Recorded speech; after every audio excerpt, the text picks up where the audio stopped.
Bienvenue à cette nouvelle exploration. Aujourd'hui, on plonge dans un document assez intriguant, M4.pdf. Il décrit le dernier module d'une formation Fluggia IA. C'est le module 2.4, les outils et l'action. Et l'ambition, elle est claire, transformer l'apprenant en stratège IA. Oui, bonjour. C'est un objectif assez ambitieux en effet. Oui, mettre en place un système de contenu augmenté, maîtriser le marketing IA de A à Z. L'idée, c'est plus être juste spectateur, mais vraiment devenir le chef d'orchestre de son propre écosystème digital. Alors, regardons un peu ce que ça implique concrètement. Tout à fait. Ce module, il marque une étape clé, une transition importante. On passe de la simple compréhension des outils, peut-être de leur utilisation un peu isolée, à leur intégration stratégique. L'objectif, c'est d'avoir des résultats mesurables. Il faut valider la maîtrise de toute la chaîne. De la stratégie à l'exécution. Exactement. Et jusqu'à la mesure du retour sur investissement. C'est un parcours complet. D'accord. Alors, qu'est-ce qu'on maîtrise justement à la fin de ce parcours?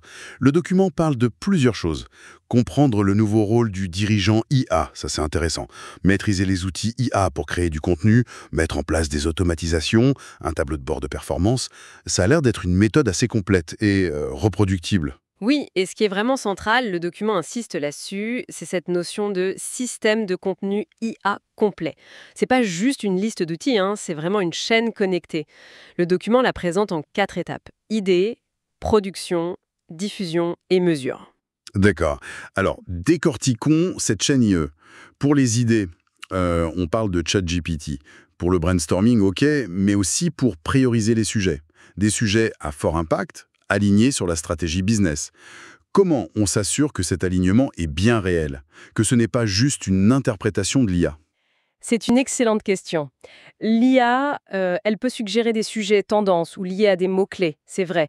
Mais la validation finale, l'alignement stratégique profond, ça reste, à mon avis, une décision humaine.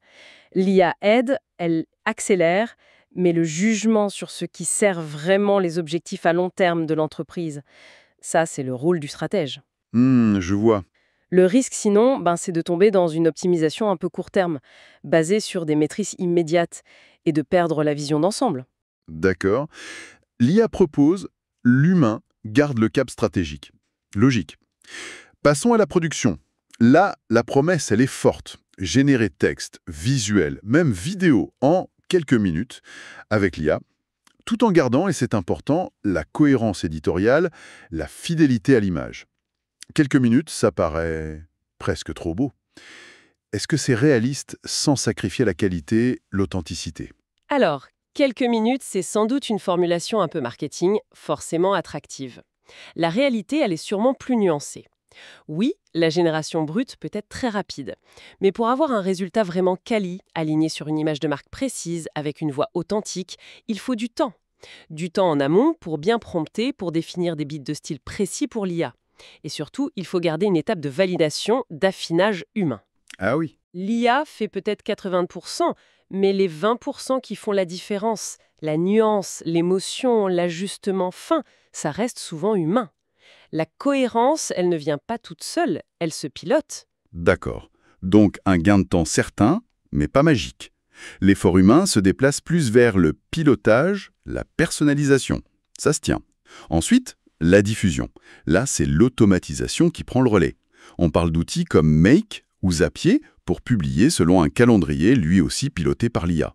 LinkedIn, newsletter, site web, tout est synchro. Fini le travail en silo. On voit bien le gain de temps potentiel. Mais la mise en place de ces automatisations, ce n'est pas trop complexe? La promesse de l'automatisation, elle est toujours séduisante, c'est sûr. Fluidité, régularité, moins de charge mentale. Et c'est vrai que des outils comme Make ou Zapier sont devenus plus accessibles. Mais oui, la mise en place initiale, ça demande une certaine compétence technique et surtout une vision claire du workflow qu'on veut. Il faut définir les déclencheurs, les actions, gérer les cas d'erreur, tester. C'est un investissement initial.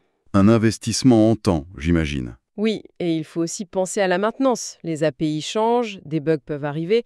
Ce n'est pas du install et oublie, ça demande une supervision continue. Une supervision qui fait partie du rôle du stratège IA, finalement. Et la dernière étape, la mesure. Le document insiste beaucoup là-dessus. Analyser les KPIs réels, engagement, clics, prospects qualifiés, les fameux leads, et même le temps gagné. L'idée, c'est de décider sur la base des données, plus sur l'intuition. Le document dit que le système démultiplie l'humain. C'est attirant, mais est-ce que ces KPIs suffisent pour mesurer tout l'impact? C'est un bon point. Les indicateurs mentionnés engagement, clics, leads sont essentiels, surtout pour la performance marketing directe, le calcul de ROI. Quantifier le temps gagné, c'est aussi très pertinent pour l'efficacité interne. Mais c'est vrai qu'une stratégie de contenu, ça a souvent des buts plus larges. Notoriété, communauté, éducation du marché, positionnement. Des choses moins faciles à chiffrer directement. Exactement. Ces aspects sont plus difficiles à saisir avec ces KPI directs. On pourrait compléter avec des indicateurs de sentiment, de portée, des analyses qualitatives. Et puis, l'attribution précise des leads dans un parcours client complexe, multicanal, ça reste un défi, même avec de bons outils. Ok, donc une base solide pour la mesure, mais qui peut être enrichie. Un autre élément clé mentionné, c'est le calendrier éditorial automatisé. Le document le décrit comme vivant, il planifie, mais il identifie aussi les thèmes qui marchent, et il s'ajuste. C'est un peu le cerveau du système. Oui, c'est une bonne image. L'idée, c'est d'aller au-delà du simple planning statique. On intègre une boucle de rétroaction. Le calendrier apprend de ce qui fonctionne ou pas, grâce aux données de la phase mesure. Et il ajuste les futures publications. Il peut suggérer de réutiliser certains formats, d'insister sur des thèmes qui engagent ou génèrent des leads, ou au contraire, d'arrêter des sujets qui ne prennent pas. C'est une approche vraiment dynamique. Très intéressant. Et pour faire tourner tout ça, quels outils sont recommandés? Le document cite Google Sheets avec ChatGPT pour les idées, Notion ou Airtable pour gérer le contenu, Make Zapier pour l'automatisation, et des CRM comme HubSpot ou Pipedrive pour suivre les résultats business. Ça commence à faire une sacrée pile technologique, non? Quid de la complexité d'intégration et du coût? Effectivement, on voit se dessiner un stack technologique, comme on dit. Chaque outil a son rôle bien défini. Sheets, ChatGPT en amont, Notion, Airtable comme base de données centrale, Make, Zapier pour faire le lien, et le CRM en aval. La clé, c'est l'intégration. Il faut que l'info circule bien entre les outils. Ça demande une configuration soignée, c'est sûr. Pour le coup, ça varie. Certains ont des versions gratuites ou limitées. Oui, les fameux freemium. Voilà. Sheets, Notion, Airtable, Zapier pour un usage de base, mais pour un usage intensif, des fonctions avancées, surtout les CRM et les plans payants des outils d'automatisation, ça représente un budget. Et il faut aussi compter le temps pour apprendre à maîtriser chaque outil et surtout leurs interactions. C'est un investissement donc, en temps et potentiellement en argent. Mais le gain promis en face est spectaculaire. Le document parle de 3 à 5 heures par jour économisées sur la création, la planification, la diffusion. C'est énorme, presque une demi-journée pour certains. Est-ce que ça vous paraît crédible? C'est un chiffre très, très accrocheur, c'est certain. Est-il réaliste? Probablement pour des personnes qui passaient vraiment beaucoup de temps sur des tâches répétitives de création manuelle et de publication sur plein de canaux. L'automatisation de la diffusion, l'accélération de la production par l'IA, ça peut libérer énormément de temps, oui. Mais il faut nuancer un peu. Le temps gagné sur l'opérationnel, il est souvent réinvesti ailleurs. Ah oui, où ça par exemple? Dans la stratégie, justement, dans l'analyse des performances, dans l'affinage des prompts pour l'IA, dans la supervision du système et aussi dans l'interaction humaine avec l'audience qui est cruciale. Donc ce n'est pas forcément 3 à 5 heures de temps libre en plus, mais plutôt un redéploiement du temps vers des tâches à plus forte valeur ajoutée. D'accord, une réallocation du temps vers le stratégique. C'est une nuance importante. Au-delà du temps gagné, le document liste d'autres résultats attendus après 30 jours.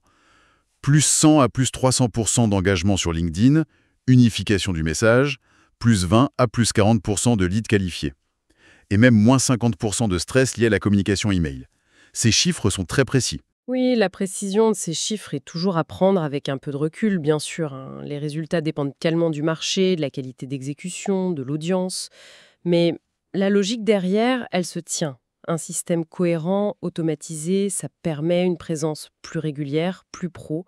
Ça peut mécaniquement augmenter la visibilité, l'engagement, l'alignement du contenu et le suivi CRM peuvent améliorer la qualification des leads. Et le stress en moins. Et le stress, oui. Avoir un système qui tourne un peu tout seul, ça réduit sans doute l'anxiété de la page blanche ou la pression de devoir publier constamment. Donc, la direction indiquée par ces chiffres est plausible, même si les pourcentages exacts, ils varieront forcément. Il y a une citation d'ailleurs dans le document qui résume bien ça. Quand ton contenu tourne tout seul, ton esprit peut enfin se concentrer sur la stratégie. Ça illustre parfaitement ce passage, de la charge opérationnelle à une posture de pilote stratégique. Exactement.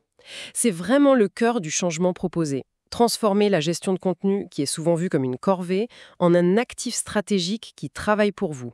Et pour vérifier que c'est bien intégré, le module finit par un exercice de validation très concret. Oui, j'ai vu ça. Il faut lister les outils à utiliser, quantifier le temps gagné chaque semaine, puis calculer le gain mensuel total en heures et en euros. Il faut donc donner une valeur à son temps et partager ce bilan chiffré dans la communauté Frugalia avec un hashtag Stratégia. C'est pour créer une émulation. Tout à fait. C'est une démarche assez maligne, je trouve. D'abord, ça force à objectiver les gains, passer du ressenti à la mesure. Je gagne X heures, soit Y euros. Ensuite, le partage public, ça crée de la preuve sociale. Ça motive les autres. Le document parle même de leader IA de la semaine. Et puis, c'est aussi indirectement un super témoignage de l'efficacité de la méthode pour la formation elle-même. Bien vu. Et il y a aussi cette Insight Frugalia. L'IA ne t'enlève pas ton travail, elle t'enlève la partie qui t'empêchait de penser. C'est une façon assez philosophique de voir l'automatisation. Oui, c'est une perspective optimiste sur la collaboration homme-machine. L'idée que l'IA n'est pas là pour nous remplacer, mais pour nous libérer des tâches à faible valeur ajoutée cognitive, pour nous permettre de nous concentrer sur la stratégie, la créativité, l'empathie, là où l'humain garde, pour l'instant en tout cas, un avantage. C'est une vision qui cherche à dédramatiser un peu la peur du remplacement. Et réussir cet exercice, ce n'est pas juste pour la forme. Ça donne un badge, Stratégia. Ça valide la fin du niveau 2, les outils et l'action, et ça ouvre la porte au niveau 3, l'excellence et la vision pour devenir leader IA. On voit bien la progression dans le parcours. C'est ça, c'est un jalon important qui marque une maîtrise et prépare à des concepts plus avancés ensuite. Le doc résume d'ailleurs les acquis de façon très directe. Système IA complet mène à une automatisation fluide. Calendrier éditorial intelligent permet un contenu continu piloté par les données. Et indépendance marketing résulte en gain de temps et visibilité durable. C'est très orienté bénéfice. Si on prend un peu d'auteur, ce module Frugalia, il propose une vraie refonte de l'approche contenu. On passe d'une logique artisanale, souvent réactive, chronophage, à un système intégré, proactif, largement automatisé et piloté par la donnée. L'IA n'est plus juste un outil ponctuel, c'est vraiment le moteur d'un nouvel écosystème de communication. Exactement. Et la promesse, elle va au-delà de la simple productivité. C'est une promesse de transformation du rôle même de la personne. En déléguant une grosse partie de l'exécution à la machine, aux automatisations, l'objectif, c'est de libérer des ressources cognitives. Ce temps, cette énergie mentale, on peut les réinvestir là où ça fait vraiment la différence. La vision stratégique, la compréhension du marché, l'innovation, la relation client. On passe d'exécutant à architecte. C'est tout à fait ça. D'exécutant, même très bon, à architecte de sa propre influence digitale. Et ça ouvre une réflexion qui est assez fascinante et qui dépasse ce module. Si l'IA et l'automatisation gèrent une si grande partie de la mécanique, la production de base, la planification, la diffusion, quelle place reste-t-il pour la créativité humaine pure? Pour l'étincelle, l'originalité, l'authenticité profonde? Comment cette créativité évolue quand elle doit s'exprimer à travers ces systèmes? Est-ce qu'elle devient surtout l'art de bien briefer l'IA, de définir l'âme que la machine va exécuter? Ou est-ce qu'il y a un risque à terme d'une certaine standardisation, si tout le monde utilise des systèmes similaires? Comment on cultive l'inattendu, l'émotion juste, dans ce monde de contenu de plus en plus augmenté? Voilà une question qui méritera sans doute qu'on y revienne. Bonjour et bienvenue. Aujourd'hui, on plonge dans un sujet assez crucial quand on parle d'intelligence artificielle en entreprise, la résistance au changement. Comment on gère ça? On va explorer cette question en s'appuyant sur des éléments tirés d'un cours de stratégie, un document qui s'appelle stratcourse3.pdf, parce que souvent, on identifie où l'IA peut aider. On voit le potentiel ROI, mais l'étape d'après, c'est l'humain. Et là, ça coince parfois. L'IA, ça bouscule les habitudes, les compétences, on le sait. C'est une étape vraiment critique. Notre objectif aujourd'hui, c'est de décortiquer un peu tout ça, comprendre d'où vient cette résistance, quels sont les différents types de réactions et surtout quelles stratégies on peut mettre en place pour convaincre, pour accompagner ce changement. Alors pour démarrer, peut-être juste rappeler une chose simple. Cette résistance, c'est pas une anomalie, c'est humain. hein. C'est normal face à l'inconnu, surtout un inconnu aussi impactant. D'ailleurs, le document source, il insiste là-dessus. Toute innovation, ça crée un mélange de curiosité, oui, mais aussi de doute, parfois même de peur. Et l'IA, elle touche à des points sensibles pour les collaborateurs. 3 piliers fondamentaux, si j'ai bien compris? Oui, c'est tout à fait ça. Ces trois piliers, ils sont vraiment au cœur des préoccupations. D'abord, il y a les compétences. La question très simple, est-ce que je vais y arriver? Est-ce que je serai capable d'utiliser ces nouveaux outils? Une vraie angoisse de ne pas être à la hauteur. D'accord, la compétence, c'est concret. Ensuite, il y a le statut. La crainte de perdre de sa valeur, de son importance dans l'entreprise. Est-ce que mon expertise sera toujours utile? Vais-je devenir moins indispensable? C'est lié à l'identité professionnelle. La peur du déclassement, en quelque sorte. Exactement. Et le troisième pilier, peut-être le plus profond, c'est le sens. Pourquoi on fait ça? Au-delà du discours sur la modernité, quel est le but réel? Si on n'apporte pas de réponse claire à ce pourquoi, l'adhésion reste superficielle. Et c'est là que le rôle du leadership est absolument clé pour transformer ces appréhensions en engagement. D'accord. Compétence, statut, sens. C'est clair. Et pour adresser ça, j'imagine qu'il faut d'abord comprendre un peu mieux qui sont les gens en face. Le cours, il propose une sorte de cartographie des réactions avec 4 profils types. Oui, c'est une typologie assez utile pour, disons, affiner la stratégie. Alors, on a d'abord les pionniers. Ah, les fans de techno. Voilà, les enthousiastes, les curieux, ceux qui voient tout de suite le potentiel. L'erreur, ce serait de se dire super, ils sont motivés et de les laisser faire. Non, l'idée, c'est de les identifier activement, de leur donner des outils et surtout un rôle, en faire des ambassadeurs. Leur parole aura souvent plus de points en interne. Ok, donc on structure cet enthousiasme. Intéressant. Après les pionniers, on trouve qui? Alors on a les pragmatistes. Eux, le discours visionnaire, ça leur passe un peu au-dessus. Ce qu'ils veulent, c'est du concret. Des preuves. Exactement. Des chiffres, des cas d'usage précis, la démonstration que ça va vraiment leur faire gagner du temps ou améliorer réellement la qualité de leur travail. Il faut leur parler bénéfices mesurables. D'accord. Donc les enthousiastes et les concrets. Et ceux qui sont un peu sur la réserve, qui attendent de voir. Ça, ce sont les observateurs. Ils ne sont pas forcément contre, mais ils sont prudents. Ils attendent de voir comment ça se passe, si ça marche vraiment. Avec eux, le maître mot, c'est la confiance. Il faut la construire petit à petit. Et comment on fait? Une bonne approche, c'est de les impliquer doucement. Par exemple, dans des projets pilotes bien ciblés, sur leur périmètre. Leur montrer les bénéfices directement, sans les brusquer. C'est souvent ce qui les fait basculer positivement. Logique. Et enfin, il reste ceux qui s'opposent plus ouvertement, parfois de manière assez vocale. Les résistants, qu'est-ce qu'on fait avec eux? On les ignore? Ah, surtout pas, ce serait une erreur, vraiment. Les ignorer ou les cataloguer comme des freins, c'est le meilleur moyen de renforcer leur position. Leur résistance, elle peut sembler irrationnelle parfois, mais elle cache souvent des peurs légitimes. Comme quoi, par exemple? La peur de perdre le contrôle sur son travail, la crainte d'une surveillance accrue avec l'IA, l'angoisse de voir ses compétences devenir obsolètes, des choses très réelles. La clé avec eux, c'est l'écoute active. Vraiment. Créer des espaces pour qu'ils s'expriment. Oui, créer des espaces où ces craintes peuvent être dites, entendues. Le document souligne bien qu'une consultation, même si on ne veut pas dire oui à tout, ça peut désamorcer beaucoup de tensions plus tard. Avoir cette carte des profils en tête, ça aide vraiment à personnaliser la communication. C'est très éclairant, cette cartographie. Bon, on comprend mieux les profils. Mais après, comment on agit? Comment on convainc concrètement? Le document, il propose des leviers, non? Oui, absolument. Et on passe de l'analyse à la stratégie de conviction. Il y a 5 leviers principaux qui sont mis en avant. Et ce qui est intéressant, c'est que ça repose plus sur le dialogue et le sens que sur, disons, des grandes présentations descendantes.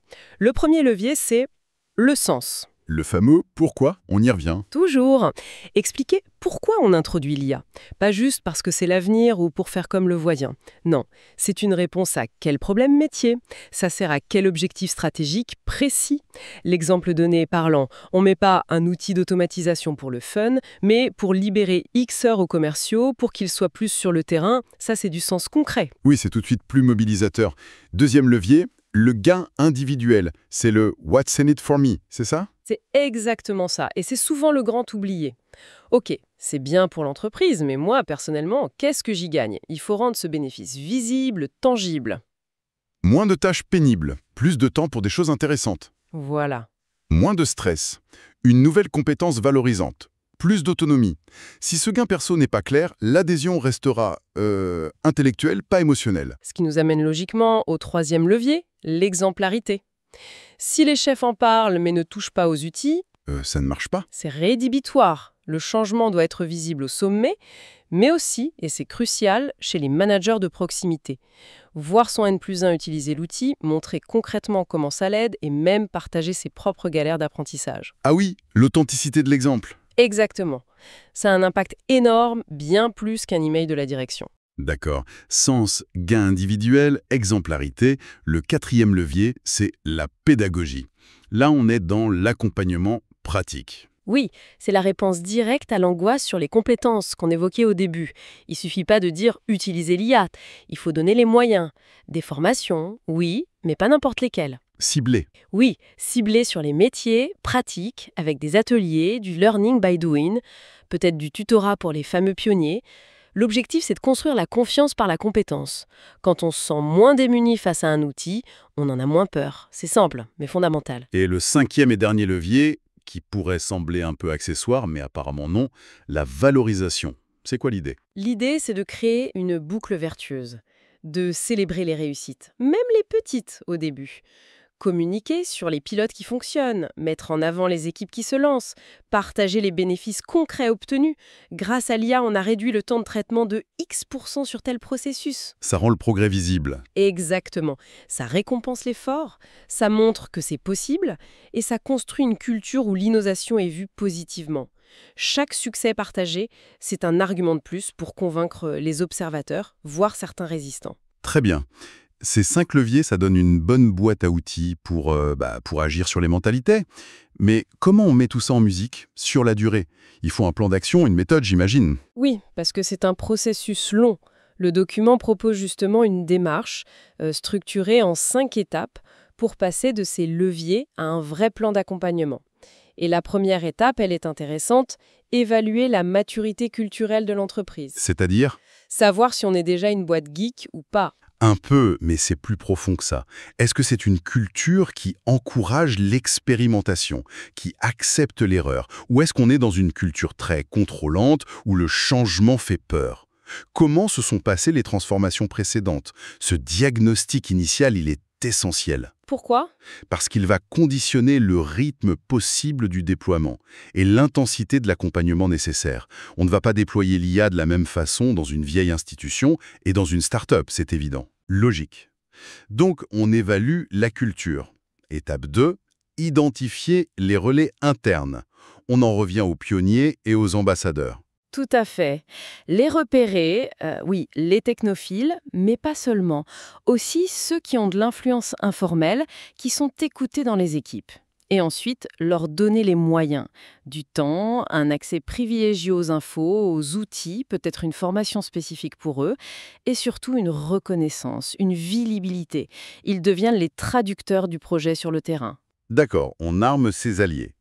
Troisième étape, communiquer avec transparence. Bon, ça paraît évident, mais qu'est-ce que ça veut dire de plus? Ça veut dire ne pas survendre, être honnête. Oui, expliquer les bénéfices attendus, le pourquoi, le gain individuel, mais aussi dire ce que l'IA ne fera pas. Parler des limites, des incertitudes, des difficultés d'apprentissage qu'on anticipe peut-être. Ne pas cacher les problèmes potentiels? Exactement. Reconnaître que ça ne sera pas parfait tout de suite, qu'il y aura des ajustements. Cette honnêteté, elle est cruciale pour bâtir la confiance. Sinon, au premier obstacle, la crédibilité s'effondre. C'est un bon point. Quatrième étape, on est au cœur. Former et accompagner. On a parlé de pédagogie, mais là, c'est le plan de formation concret. C'est ça. Structurer un parcours. Le document suggère une progression. D'abord, démystifier, expliquer simplement ce qu'elle y a et surtout ce qu'elle n'est pas. Ensuite, illustrer avec des cas d'usage très concrets, très proches du métier des gens, puis la prise en main guidée des outils. L'idée, c'est vraiment un cheminement pour passer de « j'ai peur, je sais pas faire » à « ok, je vois comment cet outil peut m'aider ». Et ça peut prendre différentes formes, j'imagine. Bien sûr, e-learning, ateliers en présentiel, coaching, documentation claire, l'important, c'est d'adapter aux besoins et aux profils. Et pour boucler la boucle, la 5e étape, mesurer et ajuster. Comment on mesure quelque chose d'aussi subjectif que l'adhésion? Alors, on combine du quantitatif, le taux d'utilisation des outils, le nombre de personnes formées, etc. Mais aussi, et c'est très important, du qualitatif, des enquêtes de perception régulières, des petits groupes de discussion pour avoir du feedback direct du terrain, analyser les questions qui remontent au support. Une sorte de baromètre du changement? C'est exactement l'idée, un baromètre pour voir ce qui marche, ce qui coince et pouvoir corriger le tir en continu. Si une formation est nulle, on la change. Si un service résiste particulièrement, on va creuser pourquoi et proposer un soutien spécifique. C'est une démarche itérative, une boucle d'apprentissage. Cette méthode en 5 étapes, elle semble vraiment solide, très pragmatique. Le document utilise aussi une image pour visualiser ça, les 3 cercles. Ça peut aider à se représenter comment ça se déploie. Oui, c'est une métaphore assez visuelle et parlante. On imagine l'entreprise comme 3 cercles. Au centre, tout petit au début, c'est le noyau IA. Là, on met les pionniers, les ambassadeurs, les équipes qui testent les premiers projets pilotes. C'est le moteur. D'accord, le cœur du réacteur. C'est ça. Autour, il y a le cercle intermédiaire. Ce sont les équipes qu'on est en train de former, d'accompagner de près. Les observateurs qu'on essaye de convaincre par la preuve, par l'exemple du noyau. Et le dernier cercle? C'est le grand cercle externe. C'est le reste de l'organisation, ceux qui sont encore un peu à distance, qui regardent ça de loin pour l'instant. L'objectif de la conduite du changement, ce n'est pas de convertir tout le monde d'un coup, ça c'est souvent l'échec assuré. L'objectif, c'est de faire grossir le noyau, puis le cercle intermédiaire, pour qu'ils entraînent progressivement, presque naturellement, le reste. C'est une diffusion plus organique. Une image très parlante, en effet. Bon, si on résume un peu tout ça, ce qui ressort vraiment de cette exploration, c'est que le succès de l'IA en entreprise, ça dépend au moins autant de l'humain que de la techno elle-même. Ah oui, peut-être même plus. On peut avoir la meilleure IA du monde. Si les équipes ne l'adoptent pas, si elles ne se l'approprient pas, ça ne sert à rien. Donc, comprendre les profils de résistance, choisir les bons leviers pour convaincre, et surtout, piloter ce changement de manière structurée, humaine, adaptative. Ça semble être la clé. C'est tout à fait ça. La technologie, c'est le quoi, mais la confiance, le sens, l'accompagnement, c'est le comment. Et c'est souvent le comment qui fait la différence. Et d'ailleurs, pour ouvrir un peu la réflexion, une question intéressante qui découle de cette analyse interne pourrait être: est-ce que cette compréhension fine de la résistance et de l'adhésion en interne ne pourrait pas nous éclairer sur la manière dont nos clients, ou le marché en général, pourrait réagir aux innovations IA qu'on leur propose? Ah, c'est une excellente piste. Transposer les leçons apprises en interne pour mieux anticiper les réactions externes. C'est malin. Il y a sans doute des parallèles à faire. Comprendre la résistance humaine, c'est une compétence assez universelle finalement. Une perspective très pertinente pour conclure notre discussion d'aujourd'hui. Merci d'avoir suivi cette analyse détaillée des dimensions humaines de l'IA en entreprise.